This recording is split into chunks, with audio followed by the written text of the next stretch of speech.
Y para conocer más a detalle de este documento, la cartilla de vacunación, hemos invitado a Código Salud al doctor Héctor Ávila. Él es neonatólogo pediatra para entrar a detalle en este tema tan importante. Pareciera que todo el mundo tenemos una cartilla de vacunación, pero a veces no le hacemos el caso necesario ni nos ponemos a estudiarlo como más a detalle para saber cuáles son precisamente los beneficios y la estructura que tiene este documento. Doctor Ávila, bienvenido a Código Salud. Buen día. Muy amable, Mariano. Buen día a ti y a tus televidentes. Muchísimas gracias. Héctor, platícanos acerca de la cartilla de vacunación. ¿Cómo está estructurado este documento? ¿Qué es lo que contiene? Y básicamente, aunque su nombre lo diga, ¿para qué funciona? Es la Cartilla Nacional de Vacunación y es un documento que se les proporciona a los papás de los recién nacidos. Y hay uno de recién nacido, ya hay de adolescente y de adultos.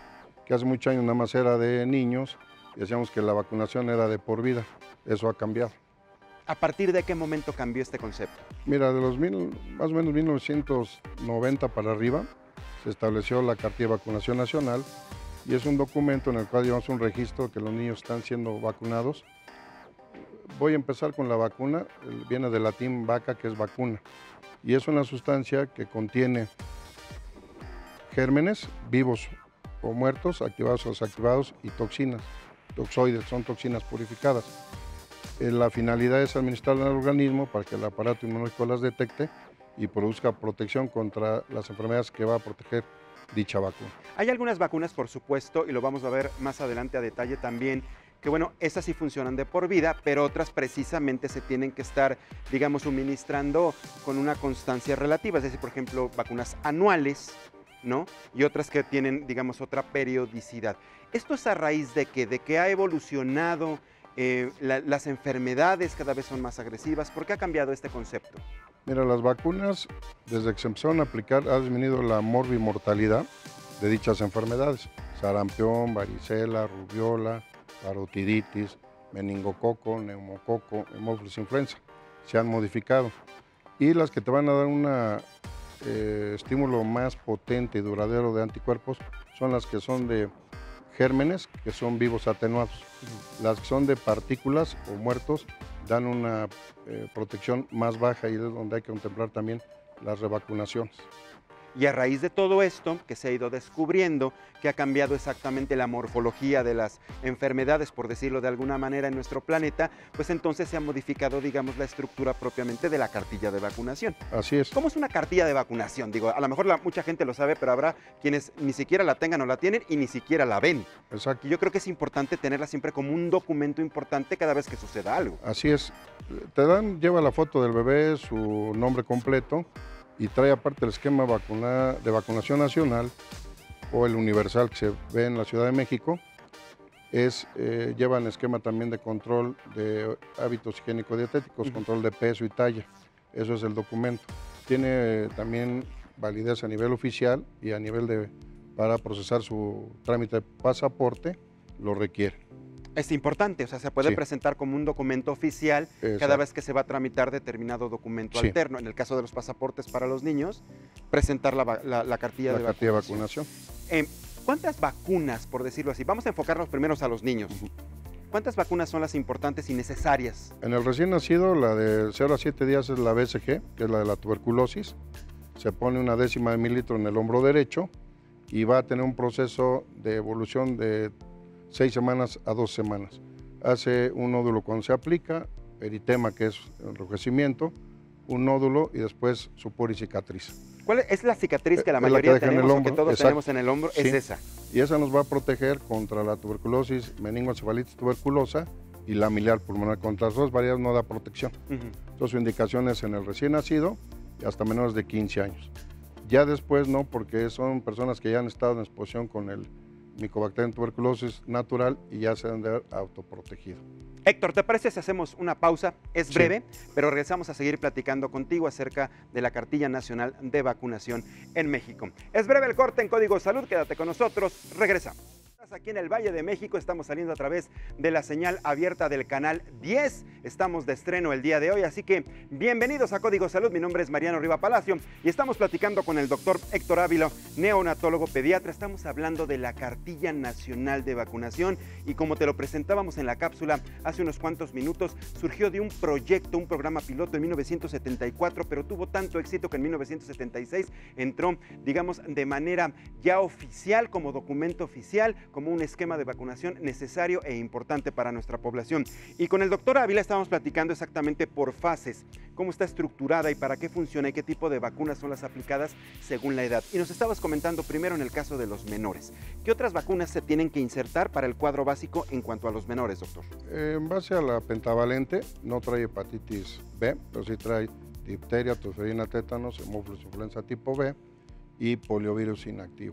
Entonces pone a los 2, 4, 6 meses, un refuerzo a los 18 y ya a los 4 años el segundo refuerzo es de la triple acelular, que es difteria, tosferina y tétanos. Se le llama refuerzo porque tiene que, digamos que, completar la acción activa de la primera dosis. Sí, exacto. Como en las primeras dosis el nivel de anticuerpos es leve, en la segunda sube a un 80, en la tercera un 90 y tantos %, de acuerdo al tipo de vacuna. Y funciona de esta manera, así se diseñó el esquema desde un principio, es decir, una sola no es suficiente, por eso hay que reforzarla. No, no es suficiente.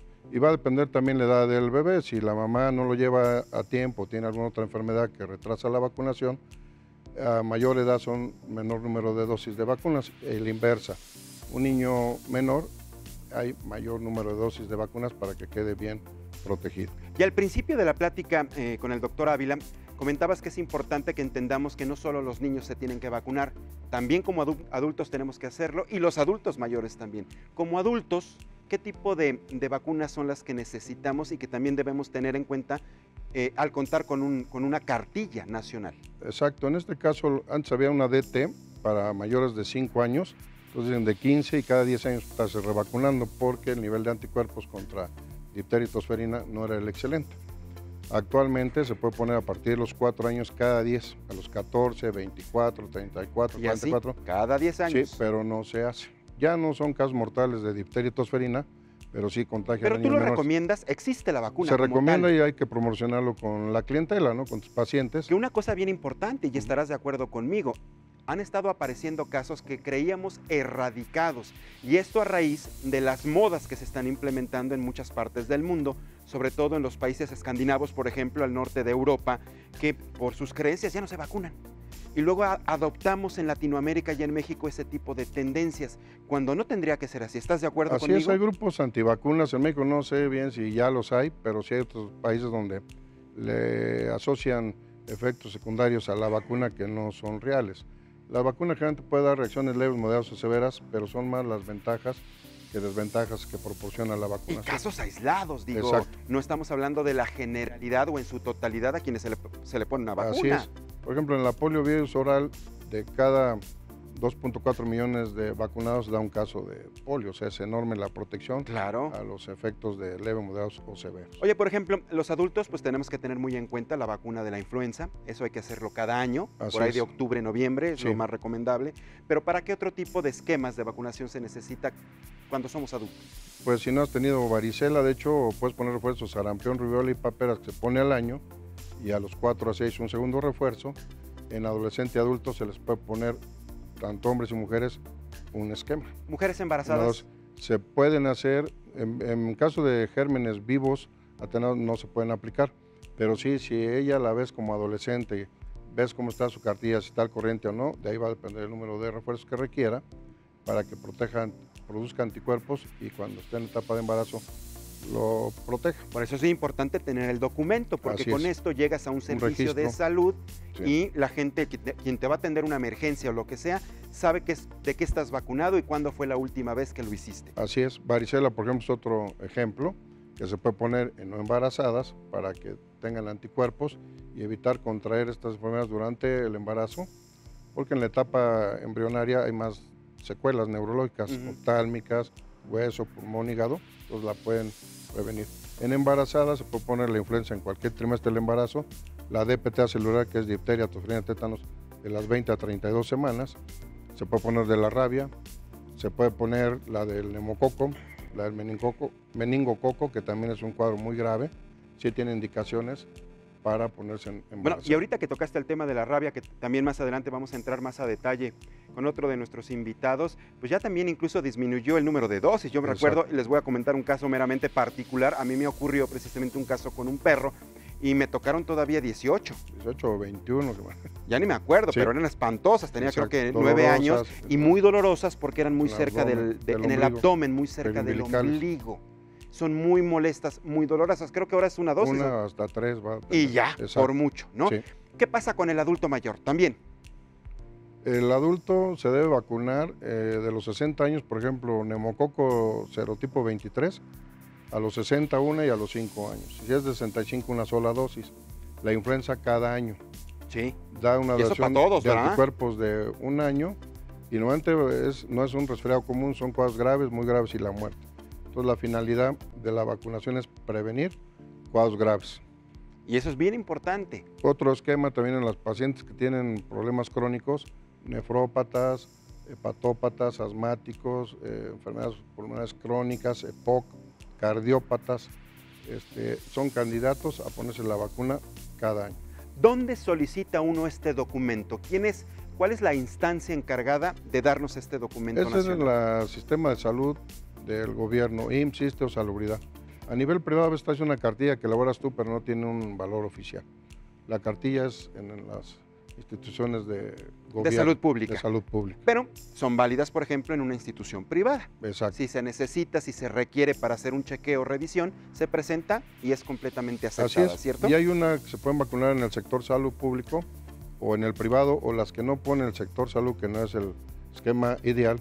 Lo hace pueden el poner privado. a nivel privado, consigues la vacuna y ya se pone el esquema completo. Pues importante. Yo quiero agradecer al doctor Héctor Ávila, neonatólogo pediatra, el que hayas venido estos breves minutos a Código Salud, pero que nos hayas explicado de esta manera tan sencilla Exacto. el esquema de lo que es una cartilla nacional Así de es. vacunación, qué contiene, para quiénes funciona y qué es lo que se necesita hacer. Héctor, bienvenido a Código Salud y muchas gracias por haber Muy estado con amable, nosotros. Mariano, muy buen día. Que tengas un excelente inicio de Gracias. semana, no te levantes. Ahí estás muy bien. Y vamos a continuar adentrándonos precisamente a este tema. Ahora vamos a hablar del esquema de vacunación de la Secretaría de Salud, que indica todas las vacunas, todos los refuerzos que necesita una persona desde recibir, que se reciben desde el nacimiento, como ya decía el doctor Héctor, hasta la tercera edad. El Esquema Nacional de Vacunación para Niños contempla 25 vacunas. Está dividido en 13 segmentos de edad. Aplica en niñas y niños desde el nacimiento hasta los 11 años. Previene 10 enfermedades distintas y contempla 16 vacunas en el primer año de vida. La cartilla de vacunación es un documento del Sistema Mexicano de Salud para llevar el registro y control individual de las vacunas. La cartilla surgió como un proyecto piloto en 1974 en Aguascalientes, pero tuvo tanto éxito que en 1978 se publicó en el Diario Oficial de la Federación. Este documento registra las vacunas aplicadas al titular de acuerdo con los grupos de edad, que van desde niños hasta adultos mayores. En 2012 la cartilla sufrió su última modificación hasta la fecha, con la división del primer grupo de vacunación en dos, el cual iba de los 0 a los 19 años. Heraldo Media Group. Y para hablar de este tema también está con nosotros aquí en el estudio de Código Salud el doctor Justino Salvador Pineda. Él es médico pediatra, gerente médico de vacunas de Sanofi. Salvador, bienvenido, muchísimas gracias por estar con nosotros. Muchas gracias, también. Mariano, por la invitación. Gracias. Ya veíamos con Héctor exactamente, nos dio una explicación de cómo es la estructura, por qué este documento es tan importante para todos, absolutamente para todos. Así es. Ahora, cuando entramos de lleno al esquema nacional de vacunaciones, porque ya sabemos, o hay una referencia por edad, ¿no? Por condición o precisamente para evitar un contagio o una enfermedad, es importante ponernos las vacunas. En efecto. ¿Por qué? ¿Por qué es importante ponernos las vacunas? Bueno, es la forma más efectiva de proteger contra esas enfermedades particulares, es la inmunización, la vacunación. Podemos tener otras formas de protegernos, claro, la higiene, el distanciamiento. Pero no es suficiente. Pero no es suficiente y no son tan seguros como la vacunación. La vacunación es la forma de prevenir enfermedades más segura que puede haber. Entonces, sacando, digamos, echando a la calle exactamente todas esas creencias de que no son, digamos, funcionales, no nos hacen efectos secundarios, etcétera, etcétera, eso queda completamente descartado. Digo, habrá casos, sí, pero no es la generalidad. Totalmente. El ejemplo que te doy, la única enfermedad que ya no existe en el mundo es viruela y se erradicó por la vacuna. Y estuvimos muy cerca de erradicar sarampión, muy, muy cerca, y se vino todo para abajo por el asunto de gente que dejó de vacunarse. De poliomielitis estamos muy cerca. Ajá. Eso es la siguiente enfermedad que se podría erradicar. Y las tres, o sea, viruela, en el caso de sarampión y en el caso de polio, serían por vacunación. No hay otra forma. ¿Cuáles son los retos que tienen precisamente ustedes, como especialistas, como industria, para los próximos años? A raíz, por ejemplo, de estos casos que mencionas, que pensábamos erradicados, pero desgraciadamente se vuelven a presentar. Y sabemos que los virus, por ejemplo, evolucionan de una manera importante, las bacterias se vuelven cada vez más resistentes. ¿Cuál es el reto primordial que se tiene para los nuevos esquemas de vacunación a corto plazo? Siempre la ciencia médica está evolucionando y se están haciendo vacunas cada vez más amplias en cuanto a protección contra diferentes enfermedades y también de nuevas generaciones. ¿A qué me refiero con nuevas generaciones? Con nueva tecnología aplicada a la vacunación. Por ejemplo, tenemos actualmente dos tipos de vacunas contra poliomielitis.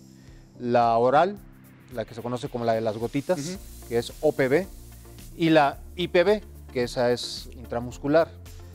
Las dos protegen y las dos son muy buenas para proteger contra poliomielitis. Pero en el momento actual en el que nuestro planeta está en relación a esta enfermedad, tiene una importancia más relevante la IPV que la OPV. O sea, tiene más importancia la vacuna inyectada que la tomada. ¿Por qué? Porque la inyectada está hecha con virus inactivados. En cambio, la vacuna oral está hecha con virus vivos atenuados. Ajá. Lo cual quiere decir que en las muchas dosis podemos llegar a tener algún caso nuevamente de poliomielitis. Y la inyectada, digamos, es más efectiva. Es igual de efectiva, pero es más segura. Ok, más segura. O sea, con esta no vamos a tener casos de perfecto, poliomielitis. Entonces la palabra es seguridad. Exactamente. Seguridad, básicamente. Mira, y ahorita que estás tocando este tema y sobre todo situándonos en la actualidad, por ejemplo, ahorita con el caso del coronavirus que se presentó en Wuhan, en China, sí, claro, que nos hablan los especialistas que elaborar una vacuna, por ejemplo, para este tipo de virus, pues lleva su tiempo. Es complicado. Para cualquier tipo de agentes lleva su tiempo. Digamos, una vacuna que se hizo contra el dengue tardó 20 años en la producción de esta vacuna. Y así cada biológico tarda diferente tiempo dependiendo de las características del virus. Llevamos décadas tratando de hacer una vacuna contra el VIH, por ejemplo. No se ha logrado. No se ha logrado todavía. Esperemos que ya pronto. Entonces, si hablamos de un promedio, podríamos poner 10 años. Ahora, estamos hablando de una familia de virus. Por ejemplo, en el caso específico del coronavirus, ya se conocía el coronavirus como tal. Esta es una nueva cepa. En efecto. ¿Esto pudiera reducir el tiempo para su elaboración, sabiendo que ya se conoce el virus? De hecho, existe una vacuna contra otro coronavirus que en su momento parecía que iba